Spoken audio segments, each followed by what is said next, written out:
सुप्रभात बच्चों। आज मैं 10वां पाठ जटायु शौर्यम पढ़ाने जा रही हूँ। प्रस्तुत पाठ्यांश आदिकवि वाल्मीकि द्वारा रचित रामायण के अरण्य कांड से उद्धृत है अर्थात लिया गया है, जिसमें जटायु और रावण के युद्ध का वर्णन है।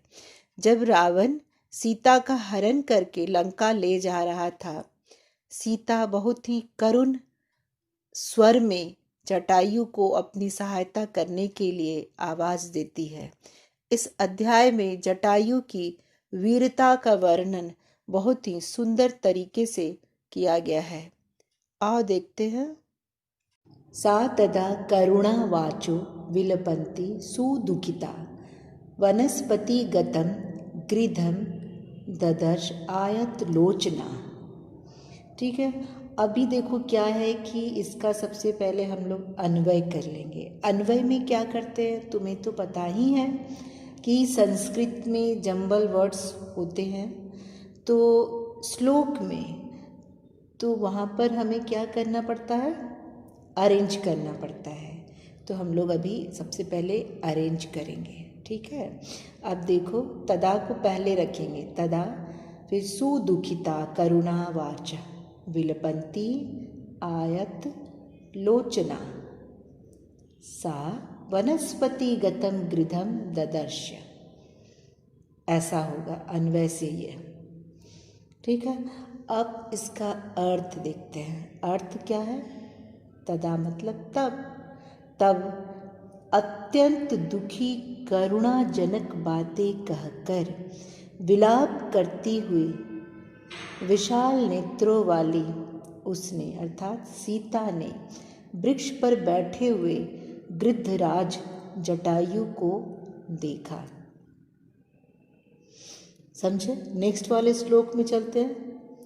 जटायु मार्य हियमाणाम अनाथवत अनेन राक्षस इंद्रेण करुणम पाप कर्मणा। अब इसका अन्वय पहले देख लो। आर्य जटायु, जटायु को कहती है, रोती हुई सीता जटायु को कहती है।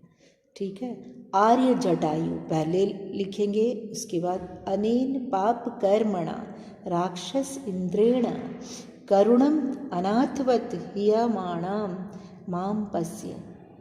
आर्य जटायु इस पापाचारी राक्षस राज के द्वारा निर्दयता पूर्वक अनाथ के समान हरण की जाते हुए मुझको देखो। वो जटायु की ओर देखती हुई बड़ी ही करुण स्वर में जटायु को आवाज लगाती है कि आर्य जटायु, इस दुष्ट के द्वारा मेरा हरण किया जा रहा है, कृपया मेरी ओर देखो, मुझे बचाओ। ऐसा। ठीक है। तम शब्दम अवसुप्तः तु जटायु अथ शुश्रुवे निरीक्ष्य रावणम क्षिप्रम वैदेहीम च ददर्श्य स। इसका अन्वय हम लोग ध्यानपूर्वक करेंगे। सबसे पहले लिखेंगे यहाँ पे अथ। देखो जटायु के बगल में है, ठीक है, जटायु अथ। वो संधि से ऐसा हो गया है कि जटायु रथ दिख रहा है, रथ नहीं है वो अथ। ठीक है, तो अथ अवसुप्त जटायु तू। इसके बाद क्या लिखेंगे? तम शब्दम शुश्रुवे क्षिप्रम रावणम निरीक्ष्य सह वैदेहीम च ददर्श्य। ऐसा इसका अन्वय होगा। इसका अर्थ है, फिर सोए हुए जटायु ने उस शब्द को सुना। किस शब्द को? जो सीता चीख चीख कर जटायु को बता रही थी। शीघ्र मतलब जल्दी ही, शीघ्र ही रावण को देखकर उन्होंने वैदेही को देखा। किसने वैदेही को देखा? जटायु ने वैदेही को देखा। पहले रावण को देखा, फिर उसने वैदेही को अर्थात सीता को देखा। फिर सोए हुए जटायु ने उस शब्द को सुना। शीघ्र ही रावण को देखकर उन्होंने वैदेही अर्थात सीता को देखा।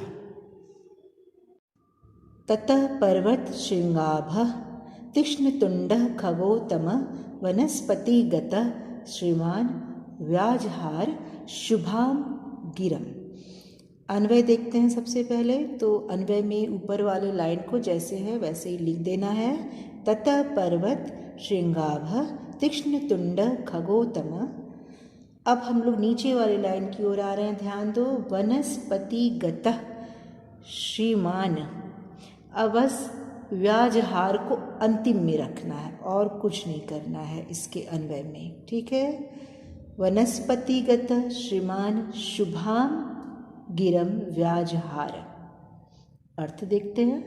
फिर पर्वत के शिखर के समान ऊंचे तीखी चोंच वाले पक्षीराज वृक्ष पर बैठे हुए श्रीमान जटायु ने रावण को शुभ वचन कहे, यानी अच्छे वचन कहे।